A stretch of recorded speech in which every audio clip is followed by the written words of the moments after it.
Hello, I'm Ross Sinclair for BizNews.com. Today I'm speaking to the CEO of Vumacam, Crook. So I see Vumacam has an extensive network of cameras and poles around Gauteng. So are they erected under contract, or does Vumacam set up the poles and then clients put up cameras after the fact? So Vumacam, we put up the infrastructure and the cameras, and we own, all the assets. We look at the way to make sure that we can plan the poles so that we can protect the arterial routes, your entry, your exits, your most vulnerable points. And we then fund it as Vumacam.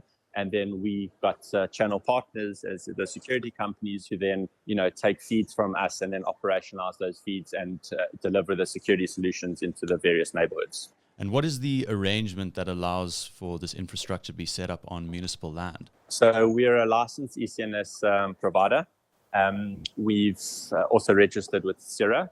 We go through a process of applying for way leaves, to plant the pole infrastructure onto the land, and then we enter into a lease agreement where we pay rent towards, to the city for erecting our infrastructure on their land. And who gets access to the footage? Does municipalities and government have access, or is it just private clients? So at the moment, it's private clients. We work in the private security, so you have to be registered with CIRA. There's a whole onboarding and credit process and vetting process to make sure that, who has access. So very rigorous around, who can have access into that footage. And then we work very closely with Business Against Crime through the Eyes and Ears initiative, who help and facilitate, that additional vetting process on who has access to those cameras. And we, in the combination, once guys are utilizing the camera feeds, they then also escalate events of interest or events that are taking place to the E2 war room, where then SAPS and Metro Police then back up the private security industry. What is the E2 war room? The E2 war room is an initiative under Business Against Crime. Mm-hmm. Business Against Crime, fall under Business Leadership South Africa.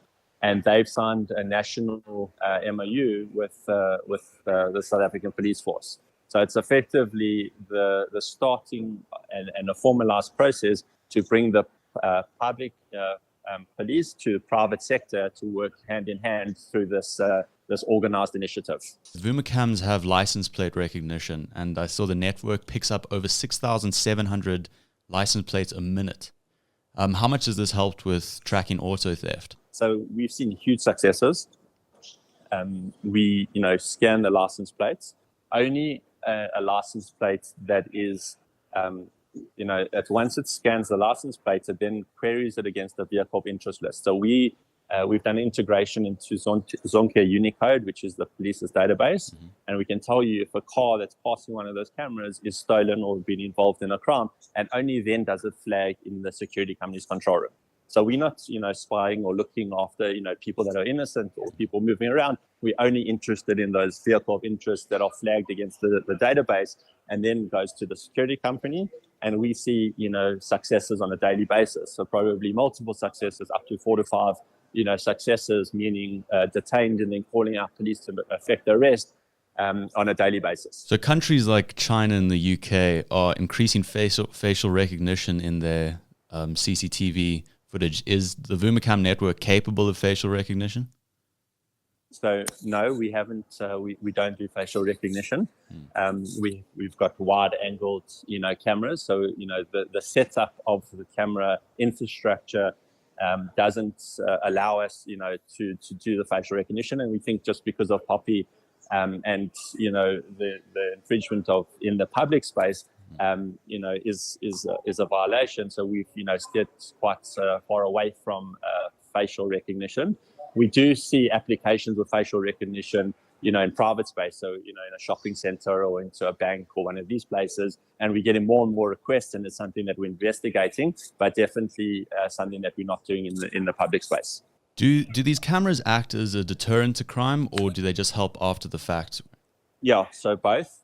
Definitely a deterrent. So because of the number plate recognition, scanning vehicles as they enter into a suburb, you're getting notified that there's a stolen car entering your suburb that, prevents, that's going to go and cause an incident, that you can prevent that incident from taking place.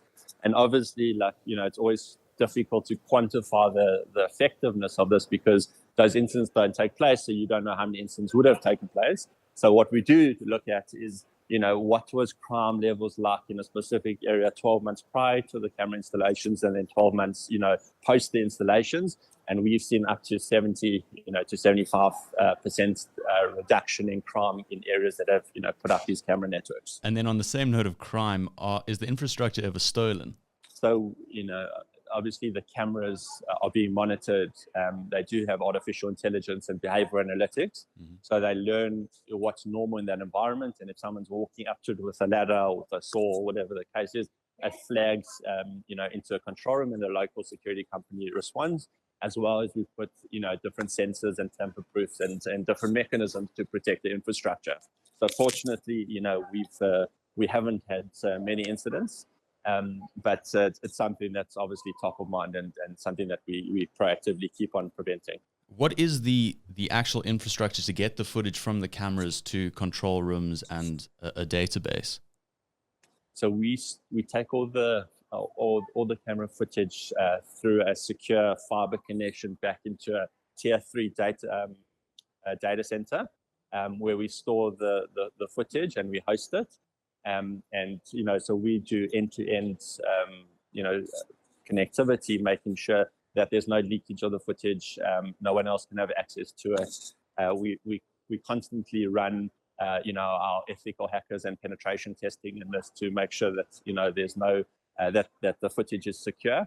And we also, because of Poppy, we, as Vumacam, are the custodians of that footage, and we don't release the downloads of any footage without a case number and being registered with the, for a specific incident, and then only we would release that footage. So I see Vumacam is mainly in Gauteng at the moment. Do you plan on expanding to the rest of the country? So we've got national ambitions. We've already broken ground in KZN. Mm-hmm. Obviously working quite closely with the city after, last year riots, and there's been quite a lot of demand. We also in negotiations with the city of Tshwane, the city of Cape Town. So we want to be in all major metros, but then we've also got a play to work in, a lot of smaller towns around the country, and, in the next 18 months, definitely have a national presence.